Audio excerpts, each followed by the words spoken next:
Hi, this is Ed Charlack, writer of television shows for 45 years and counting. And you're listening to Then Is Now podcast. Rise and shine, my sinners. When Father Evil starts his day, he gets a little deadly. Deadly Grounds coffee has the richest, smoothest flavor you'll find anywhere. It's sinfully delicious. Once you go deadly, you never go back. Order yours at getdeadly.com. Coffee's so good, it's scary.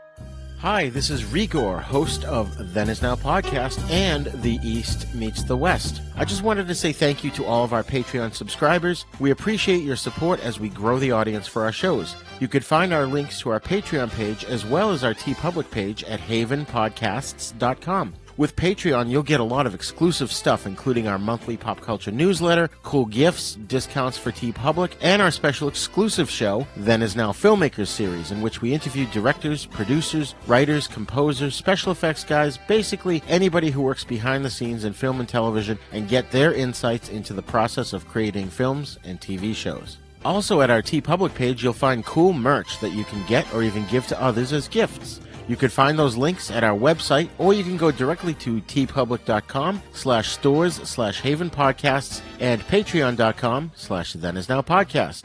Enjoy!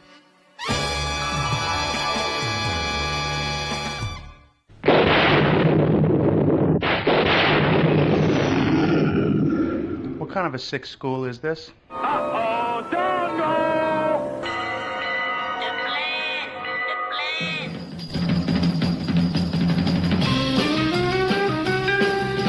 Strange things are afoot at the Circle K. You're going to need a bigger boat. Surely you can't be serious. I am serious, and don't call me Shirley. You got spunk.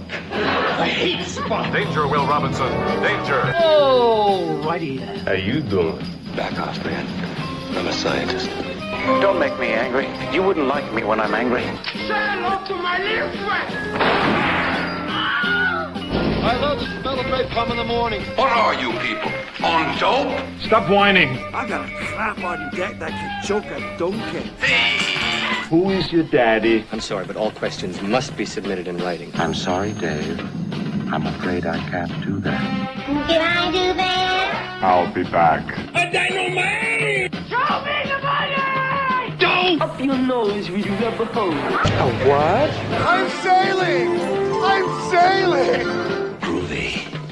You want the moon? Just say the word and I'll throw a lasso around it and pull it down. Love means never having to say you're sorry. Here's looking at you, kid. We got no food.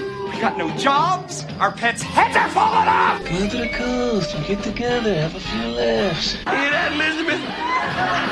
I'm coming to join you, honey. I'm not a doctor, but I play one on TV. I love it when a plan comes together. What we do is if we need that extra push over the cliff, you know what we do? Put it up to 11, exactly. One louder. Why don't you just make 10 louder and make 10 be the top number and make that a little louder? These go to 11. We're on a mission from God.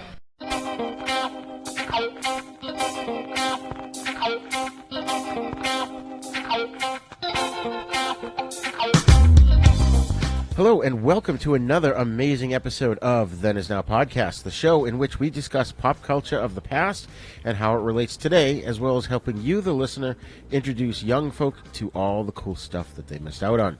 I am your host, Rigor, and with me again is my co-host, filmmaker Chris Esper. What's new, Chris? Nothing really. Just kind of the same old. Have a few different projects coming up, plus work. So yeah, it's been a pretty exciting time. How about yourself? Awesome. Yeah, things have been good. It's kind of same old, bouncing between work and trying to get the show going, and you know, that's just how life is. Yes, it is. Although I have been introducing my grandson, who's 5, to some cool old stuff, which I will get into in a little bit. But first I wanted to remind people about our restructured Patreon page. So please go to havenpodcasts.com and click on the Patreon link, where, for the price of a cup of coffee, you can help support the show. And you'll also have access to our exclusive filmmaker series, That's only on Patreon. That's right. It's a great show. We had fun. We've got a lot of fun guests coming up on it. But first off, I do want to once again offer an apology to our listeners for our episodes taking so long to post. We appreciate you guys for being patient. As we just said, Chris and I are juggling crazy work schedules and doing a lot of behind-the-scenes work that's been taking up our time, and, so sometimes things have to get bumped in a while. In fact, I just posted, as of this recording, the Creature from the Black Lagoon episode that we did. But what went along with that was not only was I editing like 3 sources, but also I went and did a shit ton of research on newspaper ads and articles about all 3 movies from when they were released. So if you check our website, and I'll put it, it's in the show notes of the Creature episode, we created a Flickr gallery, actually 3 Flickr galleries, 1 for each movie, and you can go and check those newspaper clippings out. They're really fun. So getting back to what I was saying before about older films, Chris, are you a Star Wars fan? I'm a big Star Wars fan, yeah. Okay. I got into a conversation with a friend of mine on Facebook earlier today, and it was about the fact that I showed my grandson the original 3 movies, Star Wars, Empire, and Jedi. Then we watched The Mandalorian and Book of Boba Fett. But I refused to show him the prequel trilogy. And my friend was like, well, you should give them another look. And I basically said, well, only if George Lucas came to my house and personally apologized to me. So I don't want to offend you. Are you a fan of the prequels? I am not. I have no apologies about that. It's not a good series of movies, unfortunately. Thank Christ. No, they're not good. Now, I mean, okay, so let me step back a little bit. I like Revenge of the Sith quite a bit. Of the 3, that one is the best one. There's actually a good amount of story going on, and I like the transition and all that. So the transition for Anakin Skywalker. So I like that because it gets us a step closer to what we know and love. But right. But Phantom Menace and Attack of the Clones, not a fan at all. No, and it's like, for me, we don't have to get too deep into it because we could do a whole show on it. But yeah, well, first of all, I'm going to say the sequels, the 3 sequels, I didn't have a huge problem with them. I thought there was like sort of a retread, but I've only seen them each once, so I haven't really dived deep into them. But the prequels, I've seen a couple of times, and like the first one, Phantom Menace. I like that. I got to start using that. That's there great. You go, the Phantom Anus. There's no suspense. Anakin's a little kid. First of all, he's an annoying, whiny little kid who grows into an annoying, whiny teenager. But he's in this pod race, and he could get killed. Oh, do you think Anakin's going to die? Well, no, he goes on to become Darth Vader. So there's no tension. Yeah, no, that's true. That's one of the dangerous things about doing a prequel is that everything you know that's going to happen is already predetermined, so it tends to lack suspense. But that being said, that's not even really the big problem with the movie. The big problem with the movie is the writing. Yes. And I hate to say that because, I love George Lucas. I mean, without him, there is no Star Wars. So I don't want to sound like, like a whining fanboy that's like, oh, yeah, like there's... Like, you see Star Wars fans online all the time that always say, oh, George Lucas raped my childhood. It's like, come on. It's like, he made a movie, he made a bad movie. Move on. Yeah. That's funny. But it's like, and then the end of that movie, it's a big war between Jar Jars and robots. Who gives a flying fuck? I really don't care. Yeah. No, it's, I don't know. I mean, but I agree with you on the sequel trilogy as well. I mean, I didn't hate them. I liked them. My only problem with it was I agree that it's a retread. When I saw Force Awakens in the theater, I absolutely loved it. I was so excited. I was in love with it. I saw it the second time around. Didn't quite have the same impact because I started to see like the little faults in it, such as not just that it was a retread, but a lot of it just felt like fan service. I hate to say. Yeah.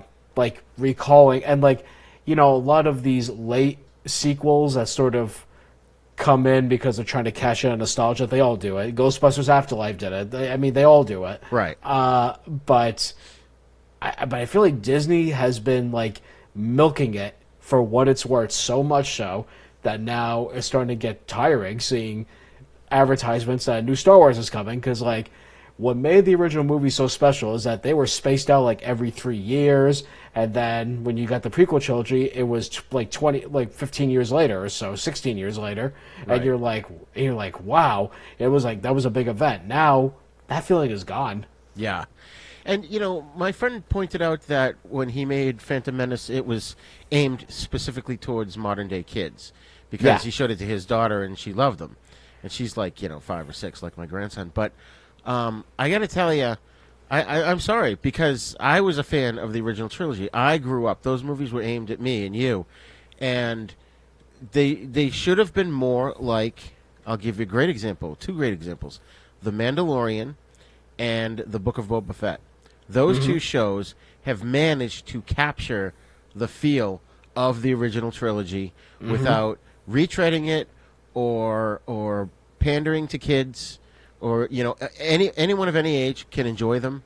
And it's, you watch him, and of course I can't think of his name. I just keep wanting to call him Happy Hogan, because he played Happy Hogan in Iron Man and the Avengers films. Not Kevin Feige. I can't. I'm drawing a blank on it myself. I'll look it up real quick here. I'll cut this part out. Jon Favreau. Jon Favreau. Jon Favreau created The Mandalorian and The Book of Boba Fett, and he is brilliant. He's one of us. He's like our age. He grew up with these movies, and he captured the feel and did it correctly, and it works. And I think part of what helps is they both take place in the aftermath of the film Return of the Jedi. Yeah.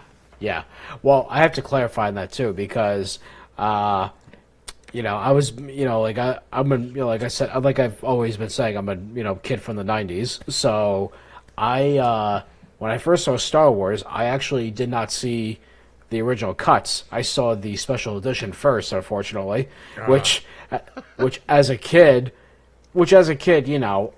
being that was the first thing I saw of Star Wars, it really made no difference to me. But then when I later discovered that it was altered from the original, I searched out and I found VHS copies of the unaltered cuts, and they still remain in my collection. And let me tell you, those cuts are magical. Yeah. They should have never been touched to begin with. Yeah, exactly.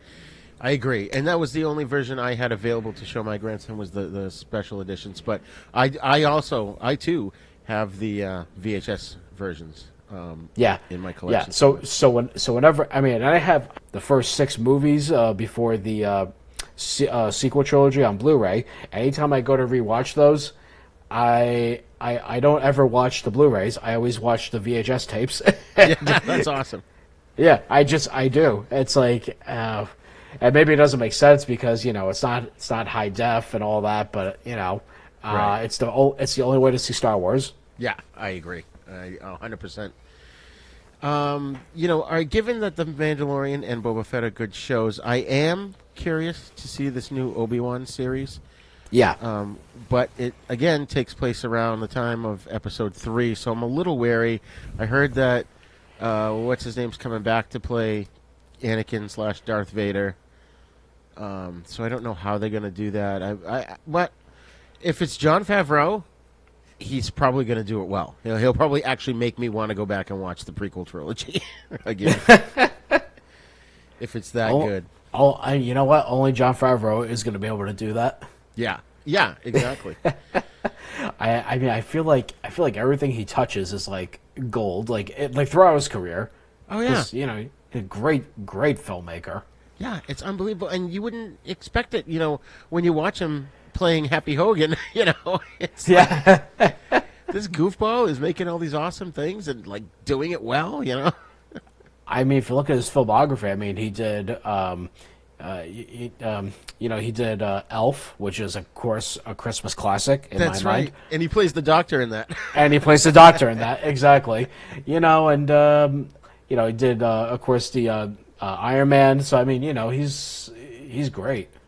Yeah, he's awesome.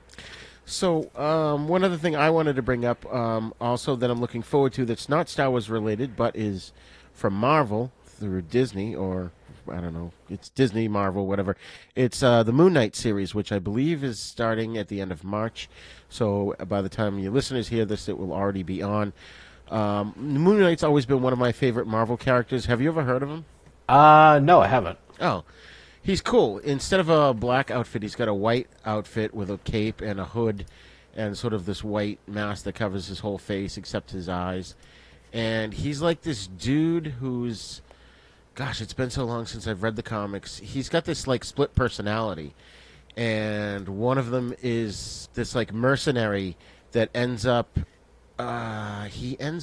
in like some kind of Egyptian tomb, and there's this Egyptian god named Khonshu that basically bestows these powers on him to become the Moon Knight and basically fight bad guys.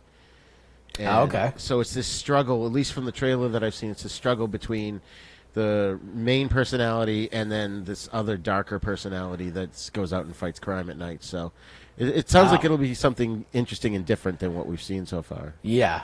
That's cool. Yeah. So, have you been catching anything on streaming, or still just watching shows that you're familiar with? Yeah, mostly just been watching stuff I'm familiar with. I mean, I think I talked about recently how, I've been watching some documentaries about specific, film studios. Like I mentioned, watching the documentary about the studio that produced Terminator movies and Rambo, but I recently also watched there's a documentary called Electric Boogaloo: The Wild and Untold Story of Canon Films. And have you seen that documentary? No, I've heard about it though. I want to see it. It's really good.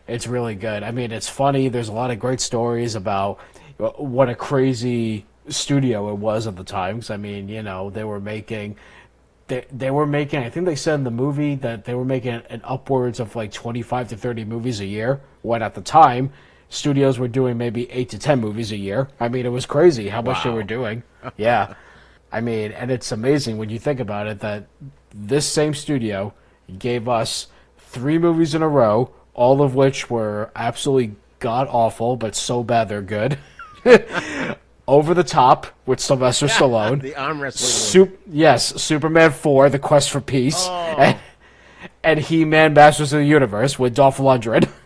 I'm going to say I don't hate He-Man. It's fine, I guess. You know. And like, it's got a great soundtrack. Yeah, I'll give you that. And I guess the same could be said for the other two. I mean, they're fine. They're not good. Superman 4 is not good in any way. No, it's pretty terrible. Oh my! Is that the one? That's the one where he fights the other dude and he like pounds him into the dirt on the moon. Yes. Well, and here's the funny thing about that: the actor that played Nuclear Man, they hire him. The director's like, "Oh, we found him. We found Nuclear Man, and he's an ex-Chippendale dancer." Oh God. Oh, that's so funny. I remember one time when I worked at Blockbuster Video, this guy comes in, he's like, do you have Chippendales videos? And I'm like, yeah, they're over in the Disney section, with the Disney movies, He's like, no, the dancers? I'm like, what? And then this girl that worked there had to come up and help him. So I didn't know what he was talking about. That's funny. Like, oh, okay. All right, folks. So due to scheduling, once again, we have another interview where I had to go solo. We managed to get a guest on the show that I've been a fan of for almost 20 years. He's got a show called the Retro Cocktail Hour, and he plays all kinds of great music that falls under the umbrella of lounge music, otherwise known as space age pop. And we get into the nuances of that music and all the quasi subcategories and just a lot of great music that people, if you're not listening to, you really should check it out.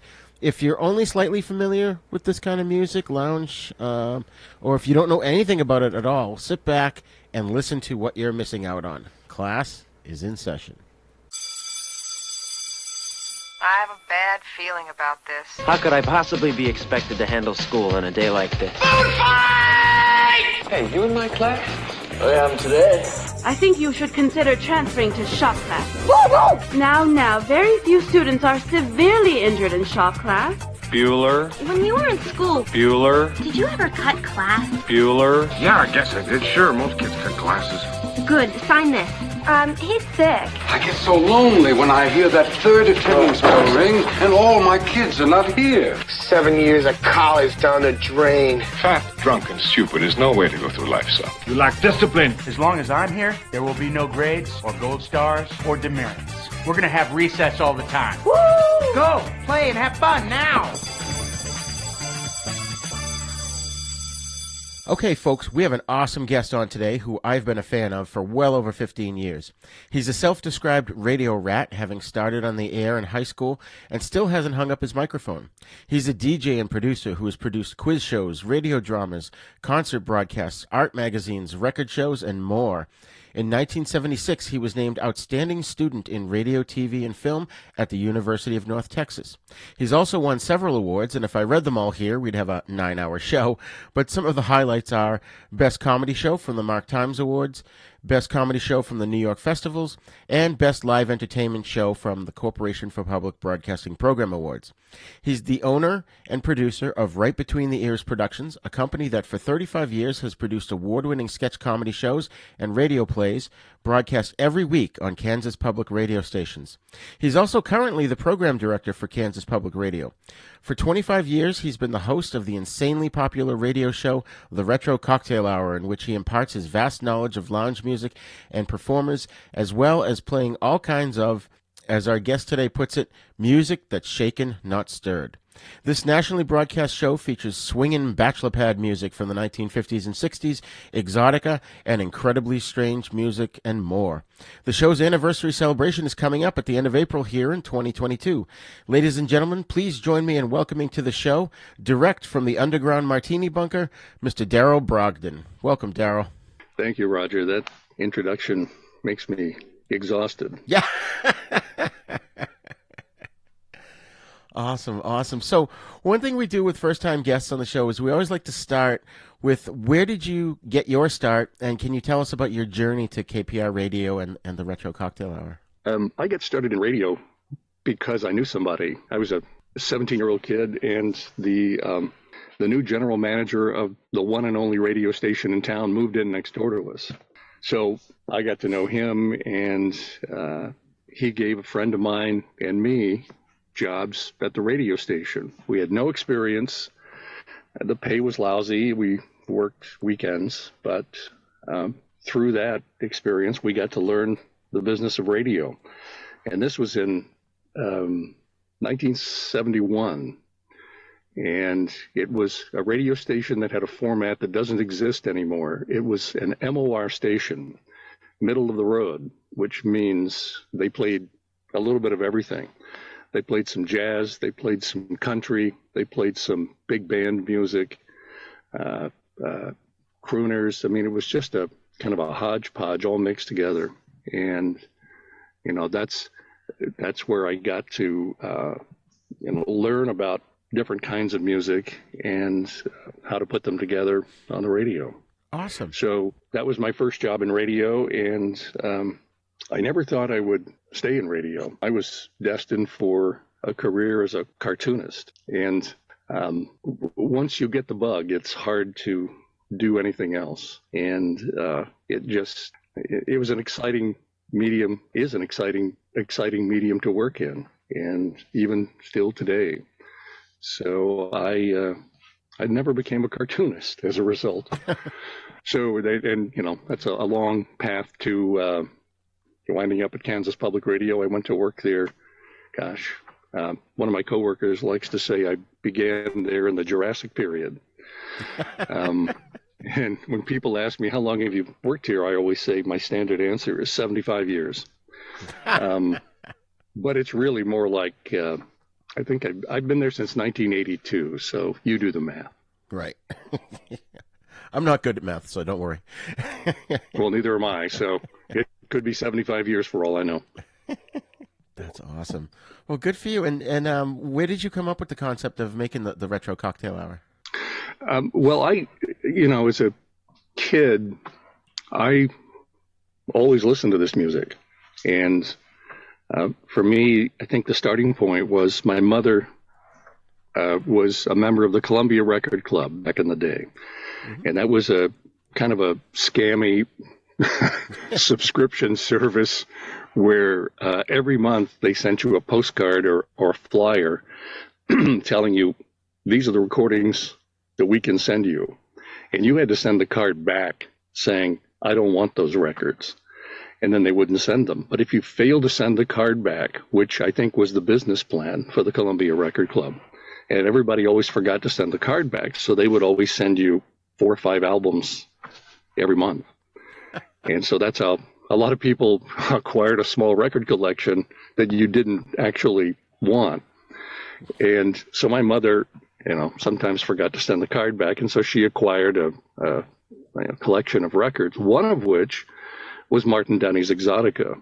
And the record rack at our house in those days sat under the television set. And the first album in the rack, facing you as you watch TV, was Martin Denny's Exotica. So whenever I'm watching TV, and I watched TV all the time as a kid, and as I'm watching TV, the Exotica girl, Sandy Warner, is staring out at me from under the television. And I was just so kind of tranced with this record cover and the promise of escape or sex or whatever it was that it promised. And so that kind of made me curious. And so I started listening to that kind of music, and always did. Never really paid much attention to what was popular. I listened to what I liked, and I always just thought I was weird. And so much later, skip ahead to the mid 1990s, when all of a sudden everybody became entranced with this idea of what they called space age bachelor pad music. And there were a few reissues. That's when the Esquivel reissues started. Yep. RCA put out a 3-volume set of, they called the history of space age pop, and things like this were starting to happen. And it was when I read an article in Time or Newsweek magazine about this phenomenon that I began to think, hey, maybe there's something here. And in public radio stations are often interested in bringing new listeners, younger listeners to public radio, because the demographic is, the average age of most public radio listeners is mid-40s. Right. Some older, depending on the format. So we're always interested in attracting younger listeners. And I saw this story in Time or Newsweek, wherever, and I thought, well, maybe this is an avenue that we can explore as a means of attracting younger listeners, because it was, hipsters and kids who were sort of gravitating to this brief renaissance of what the record companies called space age bachelor pad music. So out of that came the Retro Cocktail Hour. And Kansas Public Radio also has a significant amount of jazz programming, and so much of what's on the Retro Cocktail Hour is jazz as well. It was a nice fit with some of our existing programming as well. So that's how it began. It was an hour in the beginning, once a week, and eventually expanded to 2 hours, which is typically what it is today. Some stations only carry 1 hour of it. Others carry 2, and at Kansas Public Radio, we carry the 2 hours with a 2 hour from the archives on Sunday night. That's awesome. Yeah, I discovered this kind of music probably in the early 2000s. I was in my 30s, and I eventually stumbled across your show, and I was hooked ever since. Because, I love how you introduce us to a wide variety of music in each episode, but you also have entertaining facts about whether it's the artist or the song itself. And it's one of those shows that I liked to listen to in the background, so it would just sort of get pounded into my head, because I'd go to a record store, which back around then they had pretty much all gone, except for, now they're kind of back today. But when I'd go and look for this music, I'm like, oh, now what was that artist? What was that song? I could never remember, but by listening over and over again, it eventually sort of sank in, and I could then talk the talk, and I'm like, oh yeah, Les Baxter, and, I'm a huge Enoch Light fan now, and because of your show, and it's awesome. I wanted to take a quick step back, too. You had mentioned the MOR, middle-of-the-road radio stations. Sure. I remember that, too. I mean, growing up in the 70s, I only had an AM radio, and a lot of the stations that would play current music would also play, like, easy listening and Frank Sinatra and big band stuff like that as well, along with, like, we never heard much country, at least growing up in Massachusetts, but like you had mentioned. Yeah. But I just remember at one point, probably about 20 years ago, going, wait a minute, why is this now a classic rock station and it only plays rock and roll music? Why aren't we hearing these other wide variety of songs anymore on the radio, you know? So things had just changed. A lot of things changed in radio, too, that contributed to that change, I think. Multiple ownership became a thing in the 70s when the laws governing who could own a radio station and how many, there was some deregulation. So, suddenly a lot of radio stations were owned by one group. And so a small number of people were, programming many radio stations suddenly. And just like happened in popular music, I always like to think that in the 1950s, the record companies made music for everybody. You could find all sorts of different kinds of music, whether you were a jazz fan or opera, polka music, whatever. There was a place to find it. And as the 50s became the 60s and the Beatles, first Elvis and then especially the Beatles happened, it seems like, in popular music, that focus became much narrower, and maybe that has to do with the cost of production. I don't know. I'm sure it's a complex situation, but suddenly all those types of music that had been available before started to disappear because they weren't big money makers. It always seems to me like the record companies felt a responsibility to their customers to provide a lot of options, and those all kind of started disappearing in the 60s. And as a format, MOR went away. They had easy listening and beautiful music stations, of which I think there were still some, but certainly not as many as there were. And, a lot of beautiful music stations were elevator music. That's another way to describe it. Right.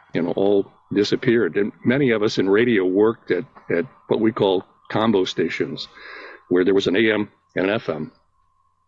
And more than once I would be at a station where you're hosting a show on the AM side, but on the FM side, you're in charge of the automation that runs the programming on that side. And those were often beautiful music stations. And in those days, all the music was on reel. This was, of course, way before digital. Yeah. And, those stations were typically a giant rack of at least 4 10-inch reel-to-reel tape recorders, all of which were synced with a very primitive computer automation. So, one tape would play and then trip off the next one and the next one, and, it was quite complicated. And those stations, would subscribe to beautiful music services that would send you every month a stack of tapes with, the latest music on it. So, but those stations have kind of disappeared as well. Yeah, and it's too bad. I remember last year, my wife and I were, playing some music in the background, and it was like Dean Martin or something, and one of her younger sons walks into the room and he goes, "That sounds like Christmas music," because that's the only time the kids today hear old music is at Christmas time. Yeah. Well, it's interesting because, after doing the Retro Cocktail Hour for 25 years, it seems like the people I hear from, the listeners I hear from, sort of break down into two groups. They're people who are old enough to either have played it as young adults, listened to it as young adults, or their parents did. That's on one side. And then the other side are much younger listeners who are maybe haven't been exposed to this kind of music and are really turned on by it. And that accounts for the fact that we're still able to do the show. There are new recordings being made. and things like that, because there is an audience for it. And, it's not easy to find this music. You have to really want it. You have to do some digging to find it. So it's really been interesting to talk back and forth with Retro Cocktail Hour listeners to get at a sense of, what generation they're part of. And, this is the only show I've ever done where I hear from retirees and kids with orange hair or green hair. It's an odd mix of appeals and audiences, but a really exciting one too. Oh yeah, that's awesome. And it's just, there's so much to it. I mean, all right, I have a question. I don't think I've ever heard you use the term, but do you consider lounge music a derogatory term, or how is that used in conjunction with space age pop? I use that term. I've never considered it a derogatory term. I mean, sometimes you have to call it something. So I've never thought of it as derogatory. I don't use it a lot, and nor do I use space age bachelor pad, because basically I think those were, marketing terms that were created in the 90s when the record companies were starting to reissue some of this stuff. And so they had to call it something. Right. And so that was sort of the tag they hung on it. And while I sometimes use those terms, I don't use them a lot because I'm wary of the fact that I don't want to seem like, this is just what's trendy now. This is, it's not that we've jumped on this trend that, kicked up in the mid 90s and we're going to ride it until nobody cares anymore. I'm passionate about this music. I think this is great music and deserves to be heard. And so I guess if I avoid those terms, it's because I don't want it to be perceived as just something trendy we're doing until the next trend. Right. You know what I mean? Right. And it encompasses a lot of stuff. I mean, there's not only space age pop, there's, Exotica, modern electronica. I think the big difference is, even though I do tend to, in some cases, like elevator music or the Muzak, I don't love it, but I love this kind of music. And I think it's more, the Muzak stuff is just sort of watered down, whereas this stuff is really pops when you listen to it, Well, and if you look at some of these albums, for example, I'm playing something on the show this week that was a kind of a percussion, what I call a percussion show-off record. The kind that were done primarily in the late 50s and early 60s when stereo was still kind of a new thing. And many of the record labels did all these percussion records as a way to showcase the capability of stereo. So I'm playing this record and I'm looking at who the musicians are on it.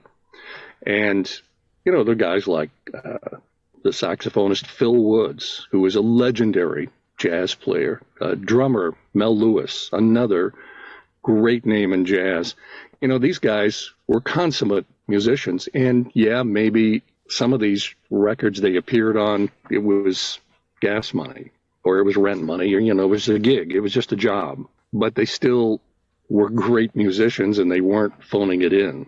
So that's why those recordings today still kind of pop and have pop in a good way. I mean, not right. Like crackle and pop, but they really have they have a great sound. And I'm just have so much admiration for those musicians who could do anything almost.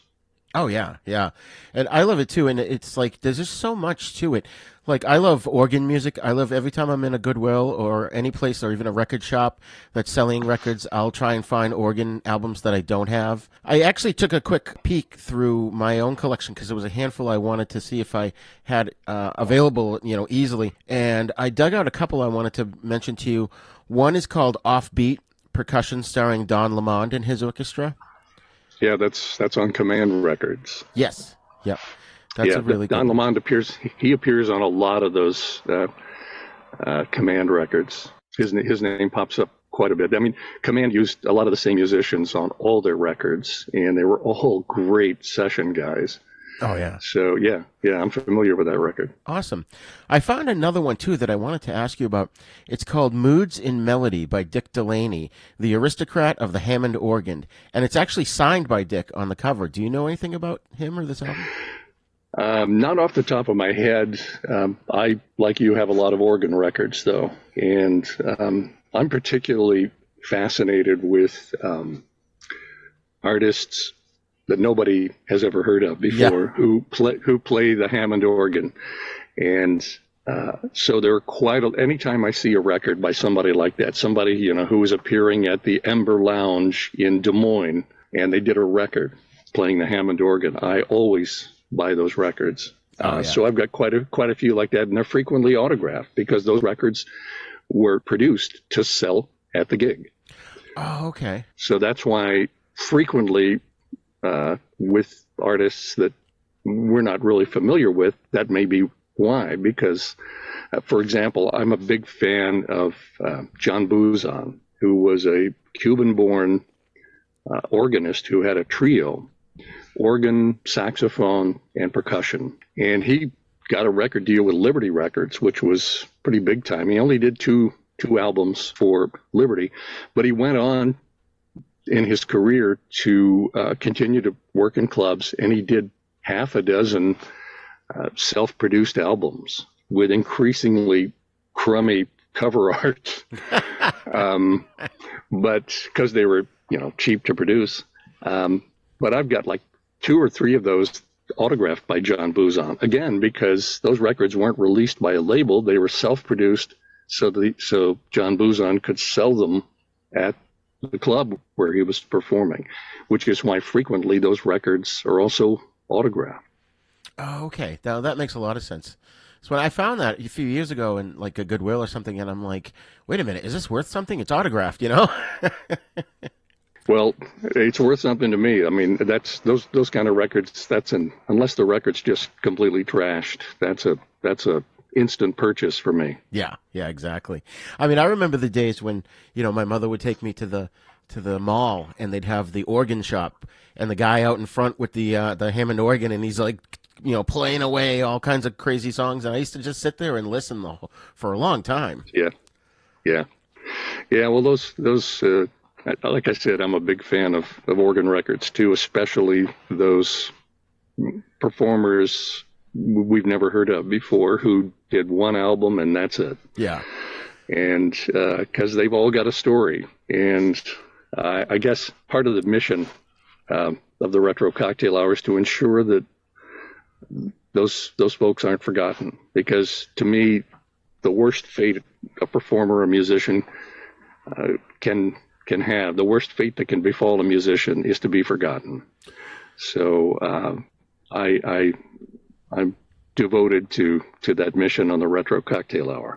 Well, that's awesome. And that's exactly why I asked you to be on the show here, because on Then Is Now, that's what we try to do, is we try to talk to people who are helping to preserve this stuff, because I realized around the early 1990s that people were starting to forget pop culture things. They were starting to forget Frank Sinatra or who Fonzie is, for gosh sake, or a lot of these things and musicians and artists and things that were so much of a part of our pop culture that carried over for quite a few decades, now all of a sudden we're falling by the wayside. So, you're doing amazing work by continuing that. 2 other quick albums I kind of quickly dug out of my collection before we started recording I wanted to run by you. One is called 7 Melody Lane by Ken Griffin at the Wurlitzer organ. I love that one.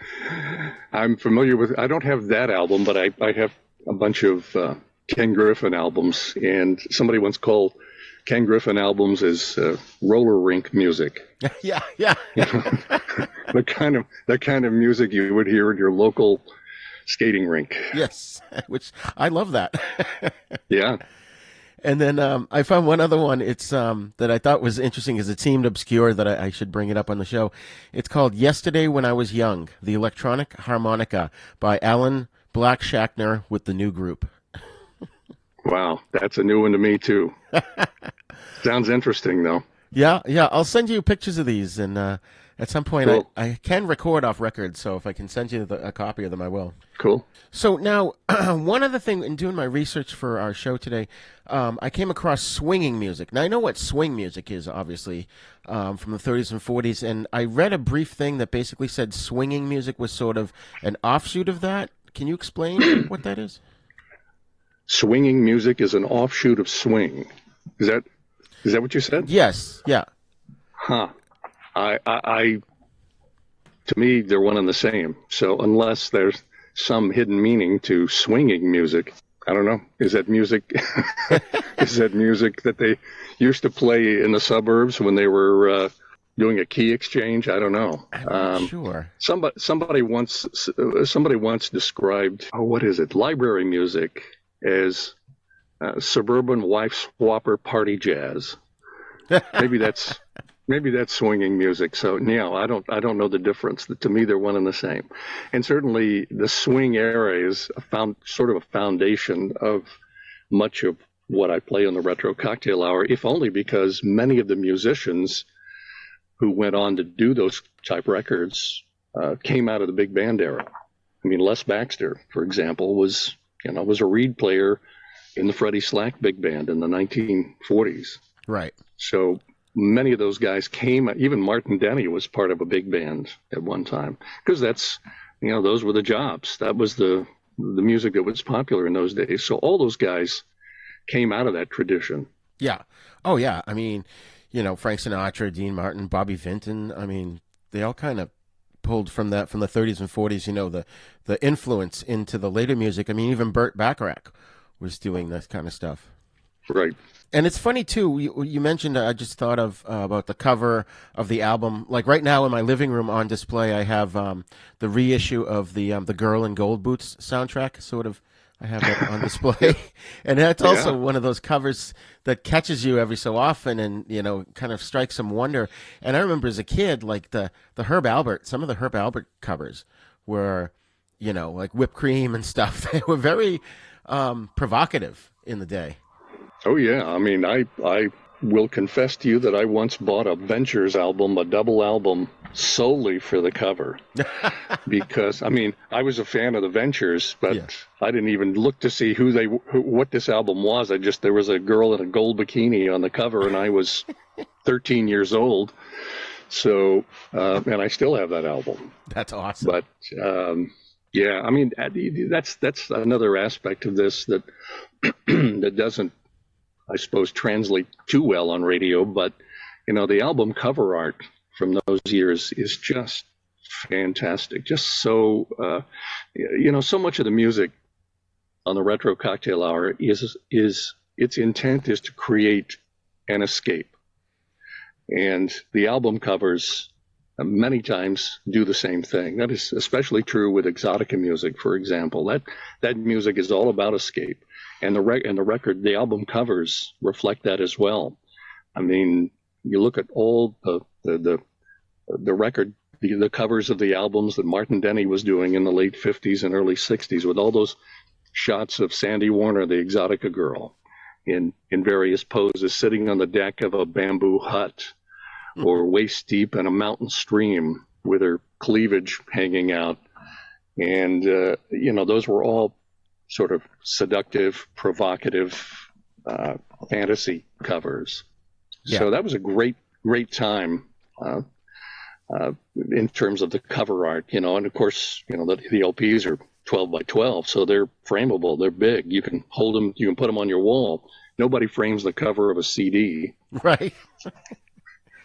And that's the thing we've talked about on the show. We've talked many times about movies and movie art, newspaper ads, that sort of thing, and how the movie poster itself is sort of a lost art. Because now when you watch stuff on a streaming service, pretty much the poster that they're showing you are the faces of the people in the movie. There's no actual scene from the film anymore. And, the same goes for exactly how you described vinyl album covers. When they bumped down to CDs, okay, they were still putting art on them, but then when you opened it up, you needed a microscope to read the liner notes, Yeah, or a magnifying glass. Right. So, and that's definitely the album cover art is another lost art that I think is really a shame that hopefully will come back. I mean, now that, albums are starting to make a resurgence. I mean, you go into Walmart now or Target, and there's a whole bunch of them, brand new ones there. So maybe we'll start to see a little bit more. I hope that trend continues. I know that I read somewhere one of the principal vinyl pressing plant here in the States was backed up months because of the demand. So, I think it's awesome. So in terms of the different types of music under the umbrella of, let's just say, for example, quote unquote, lounge music, you've got Exotica. And I know Juan Esquivel was sort of a leader in that. Can you explain to the audience what exactly Exotica is and maybe how that's a little different from space age music? Or is it space age? Sure. Well, Exotica music is music that is kind of, it's kind of an ersatz jazz and with a dollop of Afro-Cuban or Polynesian rhythms. It's not authentic folk music. It's not authentic Polynesian music. It's sort of filtered through the prism of Hollywood, if you would. Right. And, the story is that a lot of servicemen after World War II who were stationed in the South Pacific came home with a taste for Polynesia, and hence the big sort of surge in interest in this type of music from about 1957 into the early 60s. And I don't think of Esquivel so much as an Exotica artist because his stuff certainly had a Latin flavor, but his music to me always is about the arrangement, and it is about these wild stereo arrangements frequently where, he's leading two orchestras in two different studios at the same time for maximum stereo separation. I think of Exotica music as Les Baxter, of course, Martin Denny, Arthur Lyman, Gene Raines, guys like that. Many times, played by a small group. Les Baxter was one of the few Exotica artists who had an orchestra at his disposal because he was under contract at Capitol Records. And Les has said in interviews that for a time there, he was pretty much allowed to do anything he wanted. Wow. And he was really entranced with Afro-Cuban rhythms. And in fact, I played a bit of an interview with Les on the show recently. We did a show to commemorate the 100th anniversary of his birth. And he didn't mention which album this occurred on, but probably one of his early albums, maybe it was Ritual of the Savage, that, you have to submit a list of, what you're going to need orchestra-wise for this project. And he had submitted to the music contractor his list, and he wanted 6 drummers. And he said the contractor came back to him and said, why do you need 6 drummers? Because he was envisioning, 6 drum sets, traditional big band drum sets with 6 players. And Les laughed and said, no, we're doing an Afro-Cuban album.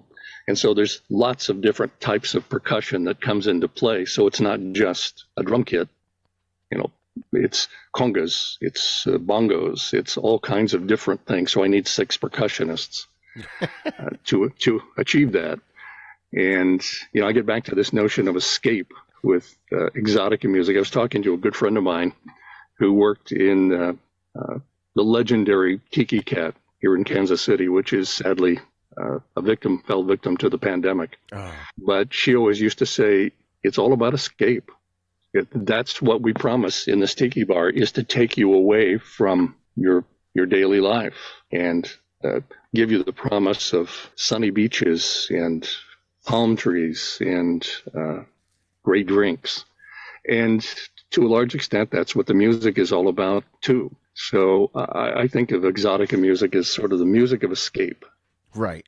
And so space age pop is more, well, can you tell us? Well, those, you can use those terms interchangeably. What I think of as Exotica, somebody else might think of as a more broadly defined type of music. So if you're asking me for what I consider space age pop, that's kind of an umbrella word I like to use for, I always introduce the Retro Cocktail Hour as, the home of space age pop and incredibly strange music.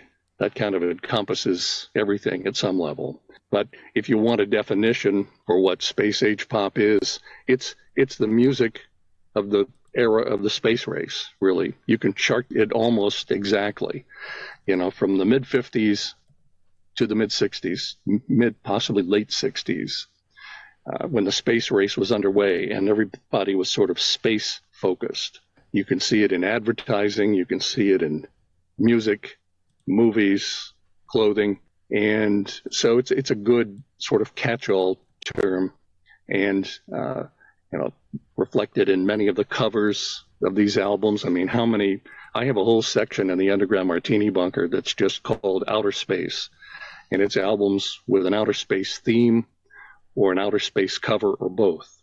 Right. Okay. So space age pop is that's what I think of as space age pop, and frequently it's for me it's musicians and record producers making use of new technology like stereo, right? Multi-tracking. These were all tools that weren't available in 1950, and in the beginning in the mid 50s, accelerating into the late 50s, early 60s, you can see more and more albums that are making use of these tools. And all you have to do is read the liner notes of some of these albums. They're very proud of the fact, that's when, record labels started putting all the technical information. This was recorded at, 15 IPS on an Ampex 770, and frequently there would be studio diagrams showing you how the microphones were placed. Wow. Because it was the hi-fi, the late 50s was kind of the hi-fi era. Yeah. And people were now sort of into this technology and wanted to know how this record was done. And the labels were very proud of, putting all this stuff on the back cover to tell you, how we had, recorded this on 3 different tracks. Today it could be 75 tracks, but, I've got one album, which is by a group called the Polyphonics. They only did one album, and it's called Sounds What Sounds, and it's basically 3 harmonica players. And the liner notes go on in great detail about this machine they created for this recording, which basically sounds like they took an early tape deck and souped it up and added all kinds of gadgetry to it. But it allowed them to experiment with tape speeds, play things slower, faster, do some overdubbing and things like that. So the whole record's got kind of a echoey space age kind of sound as well. That's space age pop right there. Right. Okay. Yeah, I remember hearing that in your show. And that also reminds me too, I think haven't you played Clara Reisenberg? Was it Clara Reisenberg Rockmore, the lady that did the theremin? Oh yeah. Sure, yeah, the theremin virtuoso. Yeah, she learned from Leon Theremin. In fact, he proposed to her several times. He was quite infatuated with Clara Rockmore, and she was primarily I think she was originally a violinist, and so the recordings that she did are kind of I would call them classical music records. She didn't dabble in what we think of as space age pop, although she did play a theremin, so there's that. But for many years it was Clara Rockmore and Samuel Hoffman were the only 2 people who could play a theremin. And then Paul Tanner invented an electro theremin in the early 60s, which you can hear on the Beach Boys' Good Vibrations. That's Paul Tanner playing the electro theremin. Oh, okay. And then he invented that device for an album called Music for Heavenly Bodies, which has got a wonderful cover, and it's big band music with a kind of space theme and featuring the electro theremin throughout. Nice. That's awesome. It's funny too when I think of this kind of music. Also, the image of the album that I have, which is a very famous one, the Enoch Light album, Spaced Out. That to me is like also just the epitome of space age music. Well, and everything that Enoch Light did, particularly at Command Records, would kind of fall under that category, because not only is it kind of swinging lounge music, but it's, there's a whole lot of it. That's a perfect example of what I was just talking about. Those mostly were gatefold albums, so you would open them up, and there's very little about the musicians, although it did list the musicians, but there was a lot of information about, the technical side of this, what kind of microphones they use, what kind of placement, and they would describe frequently each tune, how, well, the piccolos come in here on the right channel at the beginning of You're the Top, and then followed by a 3-drum solo over here in the left channel, and then we'll switch them between the two channels and stuff like that. That was, that was the days of stereo action. There's a great series of, I believe, 19 albums that RCA Victor did, and every label did this when stereo was new.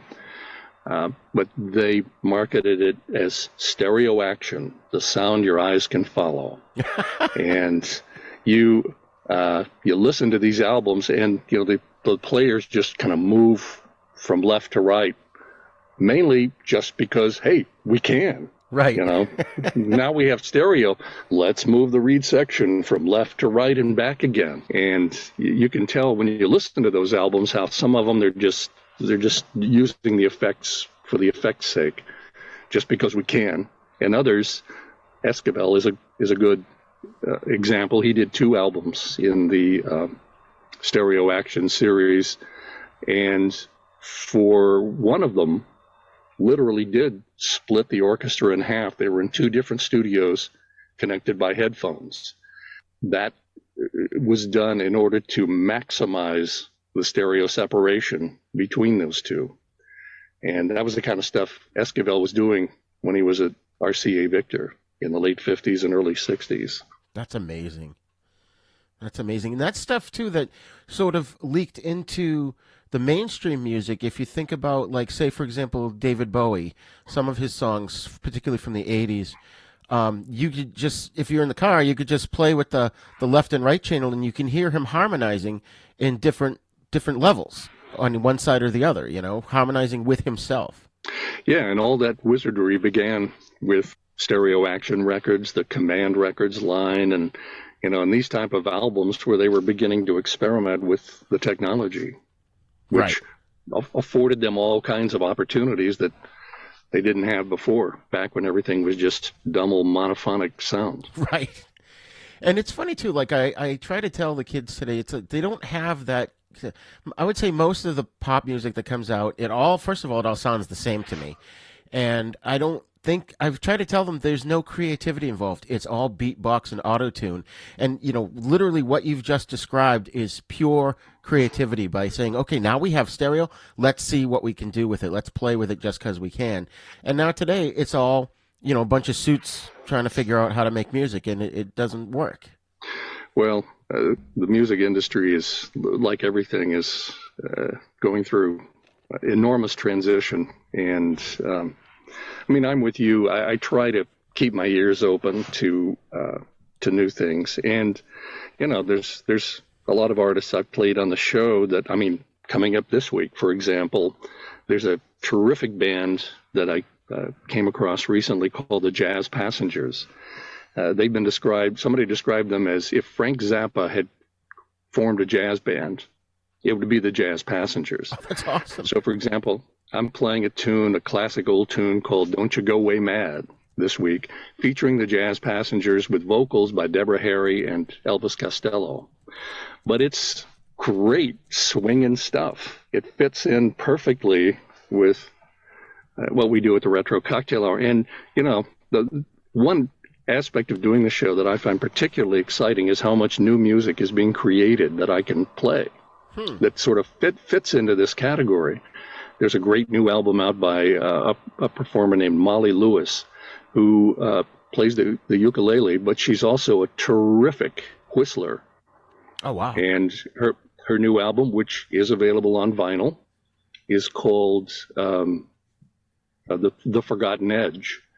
And she's got several tracks on there that are just full-on Exotica music. And then there are bands like the Waitiki 7, Ixtawela in Sweden, the Stolen Idols in Florida, who are playing that sort of classic, Les Baxter, Martin Denny, Exotica music, but doing new things with it too. I mean, the Waitiki 7, for example, they're going to be doing this concert for us on April 30th, and they're bringing new arrangements of, because it's the 100th anniversary of the birth of Les Baxter, they're bringing a bunch of Les Baxter tunes that have probably never been performed in concert. And they're doing new arrangements of all of them. And, one of the arrangers they work with is their saxophone player, Tim Mayer, who is a brilliant arranger as well as a reed player. Yeah. And so he's doing all new arrangements of these Les Baxter tunes. And to me, that's exciting because it's older music, but we're going to take it somewhere different, perhaps. And so I'm really looking forward to seeing what they're going to do with Les Baxter. And there are a lot of bands, a lot of musicians who are doing this kind of music now.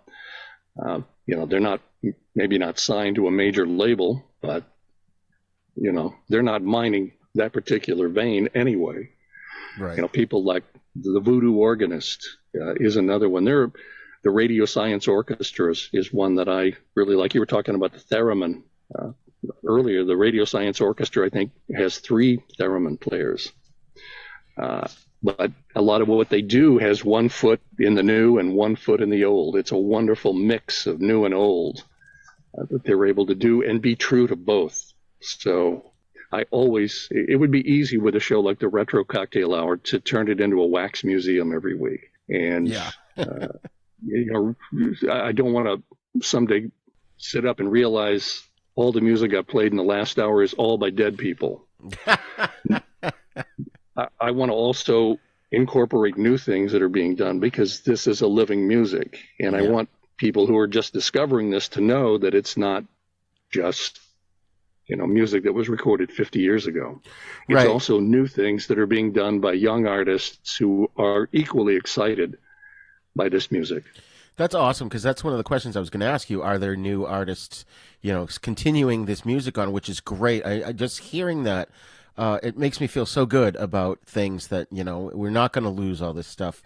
Because, over the years, I've heard a lot of covers of this kind of music from, Girl from Ipanema. I think you even played in your most recent show the Music to Watch Girls By, an instrumental version. But I also love the Andy Williams version of that song, Summer Samba. Do you find that with this kind of music, there are more covers of these songs than in any other genre? It may be. I've never really thought about it before, but there are a lot of covers. One thing I do on the show regularly, which I'm also doing on this week's show, is I'm really taken with the tune "Light My Fire," and I love discovering bizarro versions of cover versions of "Light My Fire." Right. And, my favorite is a mambo version done by Edmundo Ross and his orchestra. So I love to find Quiet Village is another one. Quiet Village is kind of the anthem of Exotica music. And it's been covered many times. There's a disco version of Quiet Village, for example, done by the Ritchie family in the 70s, I think. So I love finding those weird cover versions, and sometimes undeniably it doesn't work. And I think it's still fun to hear it. Somebody tried to do something and it didn't work, right? But it's still fun to listen to, and some of them are really terrific. You like organ players? Eddie Baxter has a terrific album called it's either Fantastic Sounds or the follow-up album, More Fantastic Sounds, where he does a version of Quiet Village, and he does all the bird calls on the organ. Oh, that's awesome. Typically, somebody is imitating, doing an impression of a bird, or they're using actual recordings of tropical birds, but he's doing it all on the organ. So yeah, I play a fair amount of cover versions of songs on the Retro Cocktail Hour, and it's fun to find those kind of unlikely ones that make you think, what were they thinking? Right. Who is this for? And that goes into, some of the incredibly strange music that you talked about. Like, the first person that comes to mind is Yma Sumac, at least to me. Yeah, I'm a big fan of Yma Sumac, but it's kind of a problem in my house because my wife, it drives her up the wall whenever I'm playing Yma Sumac. But I can see that happening here. I haven't done that yet. I'm a big Yma fan, particularly of her Mambo record, and perhaps that's because she was working with Billy May, who had a real flair for Afro-Cuban music and the Mambo. But yeah, she's wild. In fact, there's another contemporary band out in San Diego called Exotica that I really like. And these guys perform, I've seen them live once, and they perform wearing not luchador masks, but like skull masks and a fez, topped off with a fez throughout their show. And I just think they're awesome. They did an album with a singer whom I've interviewed on the show before named Rachel Deshawn, who is an operatic soprano. And they did 4 or 5 classic Yma Sumac tunes with Rachel recreating that 4-octave range that Yma did. And it was fun to talk to Rachel about how she prepared for this album. And she said, I don't know, man. She said the band just sent me the recordings that Yma Sumac did of these tunes, and I just tried to recreate it, because there were no lyrics as such written down that she could, there wasn't sheet music she could refer to. So she just had to listen to the originals and try to recreate it on her own. Wow. And at the same time bring something of herself to it as well. That's awesome. That's talent right there. It's a really, really entertaining album. I highly recommend it. And what's the name of it again? Well, the group is called Exotica, and they have I think their first album is called Haunted Bossa Nova, and then the album with Rachel is, I think, simply called Exotica. So they've got like 3 or 4 albums. I played them often on the show. I used to refer to them as my new favorite band of all time. Nice. That's great. And it's funny, in under this umbrella of incredibly strange music, I wouldn't call them incredibly strange. I would maybe say on the fringe, but I also like, well, all right, I'll mention this one song first, which is kind of strange. It's that cha-cha-cha, the 1-2 cha-cha-cha Indian song that you've played. Oh, yeah. 2 cha-cha-cha. And for some reason, I could never get that out of my head. I heard it 10 or 15 years ago. And every so often it pops in there, and I'll have to go onto YouTube, and I can find the video of the lady singing it, and I'll play it. And like you said, I'll drive my wife crazy with it. Yeah, well, that Bollywood music is insane. Yeah. That is incredibly strange music, because Bollywood music, at least the Bollywood music I've heard, they're taking influences from a dozen different types of music and just smashing them all together, and somehow it works. My favorite Bollywood tune is Jan Pahachan Ho, which is sung by one of the great playback singers in India, Mohammed Rafi, and it's in a movie called Gumnaam, which is sort of an Agatha Christie mystery about a group of people who are shanghaied in a plane and are taken to a mansion out in the middle of nowhere, and then one by one they start getting murdered. And that film opens with Jan Pahachan Ho being performed in a club, and it is freaking awesome. Oh, cool! And it's if you want to see some bits of it, there's a movie, Ghost World, that came out, I don't know, 10, 15 years ago. Oh, okay. And it opens with John Pahajanho.